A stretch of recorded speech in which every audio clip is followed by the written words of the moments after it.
আজকে আমার হাসব্যান্ড আমার জন্য কি নিয়ে আসছে চলুন আপনাদেরকেও দেখাই। ওয়াও!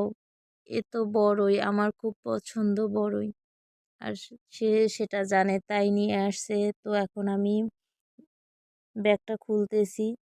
দেখি বড়ইগুলো খেয়ে আপনাদেরকে আবার রিভিউ দিব যে কেমন মিষ্টি নাকি টক।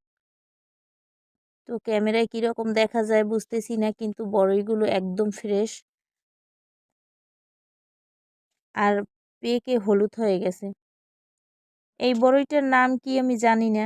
আপনাদের জানা থাকলে অবশ্যই কমেন্টে জানাবেন, লিখে দিবেন।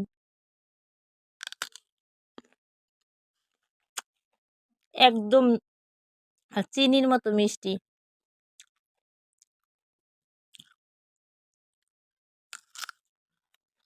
অসম্ভব মিষ্টি এবং খুবই রসালো। ধন্যবাদ মাই ডিয়ার হাজবেন্ড।